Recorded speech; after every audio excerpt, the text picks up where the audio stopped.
Ako po si Skyler Landicho ng Grade 12 si Aguinaldo. Ngayon po ay usapan natin ang mga dapat gawin pag may lindol at pagkatapos ng ito. Ano ang lindol? Ang lindol ay biglaang paggalaw ng lupa. Maaaring sanhi nito ay paggalaw ng tectonic plates o pagsabog ng bulkan. Walang may alam kung kailan lilindol. Kailan tayo maging handa?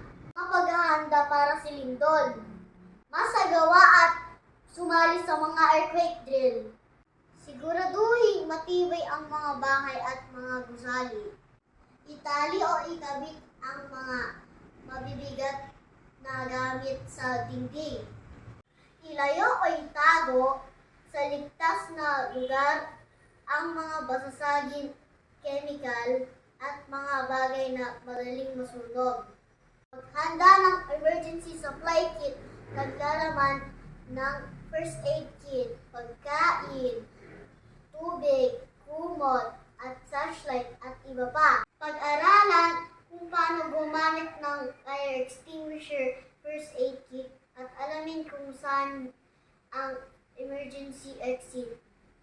Mga dapat gawin pag lumilindol.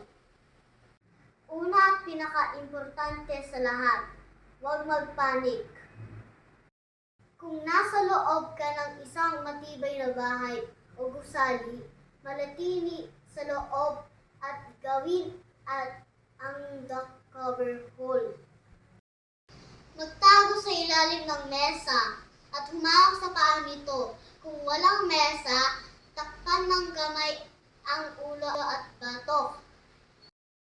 Lumayo sa mga bintana at mga babasagin na bagay, pati na rin sa mabigat na bagay kagaya ng cabinet at iba pa. Maging alerto at mag-ingat sa maaaring bumaksak na bagay. Kung ikaw naman ay nasa labas, lumayo sa mga puno, poste, pader at iba pang bagay na maaaring bumaksak. Lumayo sa mga gilid at paanan ng bundok na maaaring pumuho. Kung nasa tabing dagat naman, mabilis na lumikas sa mas mataas na lugar dahil maaaring magkaroon ng tsunami. Kapag nasa sasakyan, itabi at ihinto ito. Huwag tumawid sa tulay o flyover. Dapat gawin pagkatapos ng lindol. Matapos ang pagyanig, piliin ang pinakamabilis at ligtas na daan palabas. Huwag magpanik. Maghanda sa mga aftershocks. Huwag gumamit ng elevator o huwag pumasok sa mga sira na gusali. Puriin ang sarili at mga kasama kung may natamong pinsala. Kung may sunog, agad ito i-kontrolin.